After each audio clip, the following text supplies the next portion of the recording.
Team standing one goal here tonight at PNC Stadium. The Houston Dynamo get a 1-0 victory over San Antonio FC. Welcome to Striker Texas post-game coverage of this U.S. Open Cup round of 32 match. Victor Ariza covering Houston Dynamo for the StrikerTexas.com, and I'm joined by Jonathan Check, who covers San Antonio. Jonathan, your opening thoughts about this game, how you saw it, and what are some of the takeaways you get from it? Yeah, so I said before the match, at the very least, I always just ask for an exciting 90 minutes or potentially in the cup a little more of soccer. And I think we got that here tonight, even if the goals weren't exactly going in.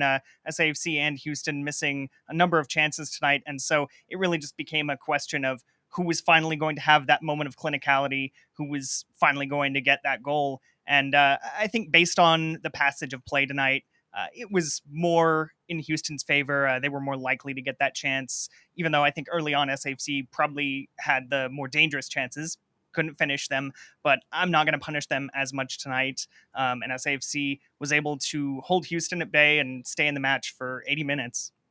Yeah, Sebastian Ferreira being the difference here, the clinical man in front of goal. Actually, right behind us over there. Some of the stuff already taken apart, but obviously, ultimately, I think when it was going to come down to dying minutes and tired legs, I did think quality was going to prevail, and that's what you. I mean, when you have a guy that's worth multi millions of dollars, right? Anywhere between four to six and a half, reportedly out there. I mean, these are the kind of guys that were going to be the difference. And this is where, in these stages of the Open Cup, it starts to be a bit of a gap, maybe. Um, in that sense, do you feel there's a sour taste in the mouth of San Antonio for not walking away with at least a goal, with at least, I don't want to say more of a fight because obviously they stayed in it, but what can San Antonio take from this? And do you think there is a lot of disappointment based on the result? First of all, I think with hearing what Alan Marcinez said after the match, he was lamenting those missed opportunities, which I've talked about it on a number of occasions. Uh, but despite that, it will maybe leave SAFC obviously with a bit of a sour taste because if one or two of those chances go in, if they're able to defend that one or potentially two goal lead, Yeah, some they of the could chances in the first half and early in the exactly. second They half. could be advancing into the round of 16, could be that last remaining Texas team. But at the same time, it wasn't a bad performance. Something I said at the live blog at the end was SAFC didn't go out with a bang or a whimper, just kind of a shrug. It was an okay performance. Could have been better, could have been a lot worse. We've referenced it in passing once or twice. 6 years ago, same match here, San Antonio FC in Houston. It ended 4-0. Right, It was not nearly right. that bad this time. So I think from the performance perspective, it's something for SAFC to take heart from. And, it wasn't nearly as lopsided as Saturday's 3-0 loss against Phoenix.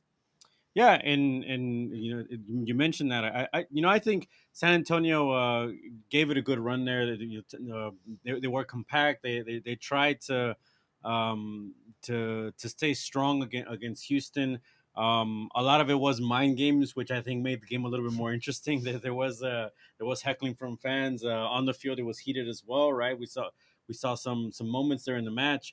But ultimately, I think that's at least for Houston, uh, to not give in to some of those self doubts, to be able to pull out of this one, especially in a rough 3 game stretch. It may be a short sample size, but it's a rough stretch where they've been so compact. They've allowed other teams to get back into games. I think this would have been a brutal loss if they had lost to a USL Championship side like San Antonio, albeit that they're a very good USL Championship side. But for Houston, it would have been a tough blow. They get to advance, they get to go through. And for San Antonio, what are some of the positives they can take from this run back to their USL Championship fight? And obviously trying to finish it this year, and ultimately ending up with the championship. Yeah, like I said in my recap, which should be up on the Striker Texas if you want to try and multitask watching us and reading that right now. But SFC, I think, can take heart from this entire Open Cup run.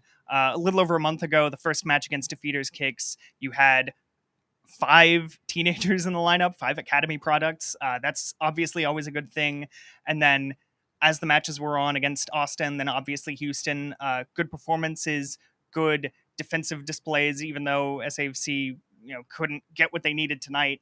Um, And just overall going toe to toe with those two teams, two strong lineups. I said it before the match. Austin obviously had a good lineup, and you were saying Houston had a very good one tonight, even if it wasn't necessarily showing for the first portion of the Right. match. Um, Despite that But gulf in the ultimately, two that was the divisions, difference. The starters, yeah. it was, yeah. And I'm actually kind of curious from the Houston perspective. I know I think it was the 55th minute, you said this cup set might actually be on the cards because Houston wasn't necessarily playing any differently. Yeah, What you do you saw think you caused that saw change? you saw a missed chance from Memo Rodriguez. Yeah, you saw some opportunities kind of going away from Houston. Again, allowing maybe San Antonio a little bit too much in the game, like they did in the other two matches against their Texas rivals with Austin and Dallas, and obviously this last weekend against DC. I think in the end it was a numbers game, right? Tired legs for San Antonio. Houston kept knocking on the door, kept trying to get in. In the end, it comes off a set piece. Sam Junka, just puts it up in the air. Ferreira finds separation, just like he did for one of his very first goals here in Houston, and just puts it in the back of the net. And it's that simple. And then after that, it's easier to defend for Houston, especially with at that point it was a 8 minutes until the end of the game. Just kind of keep the clean sheet, get the result, and then move on to the next round. But again, we were 8 minutes away from maybe going extra time, and then after that, if it kept going the way it was, it could have even gone to penalty kicks. I mean, it was that close. I think Houston obviously was trying to mix MLS and Open Cup, right? They didn't go with the strongest lineup here tonight, but they went with a strong enough lineup to get the job done, and ultimately they get that result. Um, it is a positive result for them because it breaks that stretch. Now they got a match against Nashville coming up this weekend. They'll have the Seattle Sounders here next week. Two important games at home, 2 points that they need to keep because they've been giving up points here at PNC Stadium, and then from there, trying to rectify themselves a little bit in the MLS season. So I think it does of the Texas teams. Obviously, these two are aside alongside Dallas. San Antonio got that far. I think for them, um, who knows where their MLS aspirations are going to be, right? Or where they're going to end up, what the future holds. But they've shown they have quality, right, to compete. And um, again, I'll just leave you with that. That's one thing they can take away. They were obviously got to the final last year and didn't get the job done. Is there a sense that this San Antonio team this year can get it done, can win the championship in the USL? It's weird because I don't know if, especially given SAFC's history, you would ever say, "Oh yeah, they." Maybe in the first few years, you say, "Okay, this is a talented squad; it can go all the way." But then Oh, they but weren't but they've had enough necessarily. years in the league now. I mean, Yeah, they should be now categorized as contenders. now that they had that run last year, they've proven Alan Marcina and the entire club have proven they can put the pieces together at the right time. And we saw it in these last few Open Cup matches where SAFC has the quality to be, again, go to toe with MLS and just be one of the best teams in the USL Championship. I think it might just be a question toward the end of the season of depth of who's injured, because Houston obviously has a lot of players that they can mix and match with the MLS Next Pro side and everything. SAFC, it's going to be mostly the same guys for Saturday's match away to Phoenix, tonight's match, and Saturday's match away to Miami. So obviously, it's going to be a brutal week. I don't envy SAFC by the end of this, but later on in the season, if they can make additions in the right places and they've got a deep enough squad and they stay healthy, who knows where they could go? They've got the quality there. San Antonio returns to the USL Championship. Houston returns to MLS this weekend. We'll have coverage of these games and obviously the rest of the seasons for both teams and all of across Texas, MLS, USL Championship, on and on we go at thestrikertexas.com. If you're watching us on the Striker Texas on Twitter, you haven't followed us, give it a follow there. You can turn on alerts to get some of your articles on the spot, some breaking news. Also, YouTube as well. You can subscribe there to get the couple of our podcasts. Again, get the alert, hear them on immediately when they go up.